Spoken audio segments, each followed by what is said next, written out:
নয়াদিল্লিতে বাংলাদেশ হাইকমিশনে হিন্দু চরমপন্থীদের হামলার চেষ্টা ও হাইকমিশনারকে জীবননাশের হুমকির তীব্র প্রতিবাদ পররাষ্ট্র উপদেষ্টার। ধ্বংসের কিনারা থেকে উদ্ধার করতে হবে দেশকে, সব দলকে ঐক্যবদ্ধভাবে রুখতে হবে অরাজকতা সৃষ্টির অপচেষ্টা, বলেছেন বিএনপির ভারপ্রাপ্ত চেয়ারম্যান তারেক রহমান। দেশ ও গণতন্ত্র যেন বিপন্ন না হয় এ ব্যাপারে সতর্ক থাকতে রাজনৈতিক দলগুলোকে পরামর্শ দিয়েছেন জ্যেষ্ঠ সাংবাদিকরা। নিরপেক্ষ না থেকে দেশের পক্ষে থাকতে গণমাধ্যমের প্রতি সালাউদ্দিন আহমেদের আহ্বান।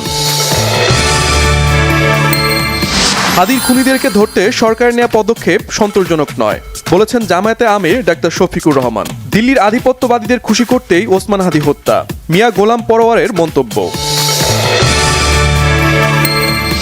নির্বাচন কমিশনের সাথে 3 বাহিনী প্রধানের বৈঠক, অবৈধ অস্ত্র উদ্ধার ও সন্ত্রাস দমন অভিযানে গুরুত্ব। শহর এলাকায় চোরাগোপ্তা হামলা চালিয়ে আতঙ্ক সৃষ্টির আশঙ্কা। জাতীয় প্যারেড স্কোয়ারে বাংলাদেশের মহান মুক্তিযুদ্ধের ডেপুটি চিফ অব স্টাফ একে খন্দকার বীর উত্তমের জানাজা অনুষ্ঠিত। অংশ নেন প্রধান উপদেষ্টা ডক্টর মোহাম্মদ ইউনূস। হাদির খুনি ফয়সালের অবস্থান সম্পর্কে সুনির্দিষ্ট কোনো তথ্য নেই, জানিয়েছেন অতিরিক্ত আইজিপি খন্দকার রফিকুল ইসলাম। রাজনৈতিক সংশ্লিষ্টতার বিষয়ে নিশ্চিত নন গোয়েন্দারা।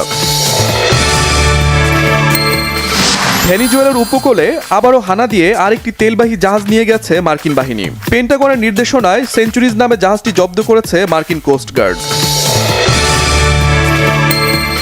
26 ডিসেম্বর সিলেট পর্ব দিয়ে শুরু হচ্ছে বিপিএল সিজন 12। এবারের আসরে অংশ নিচ্ছে 6টি ফ্র্যাঞ্চাইজি। অনুশীলনে প্রস্তুত হচ্ছে দলগুলো। 71-এর মহান মুক্তিযুদ্ধ, 90-এর গণ আন্দোলন আর 24-এর গণ অভ্যুত্থানের প্রেক্ষাপট নিয়ে তৈরি হয়েছে চলচ্চিত্র এখানে রাজনৈতিক আলাপ জরুরি।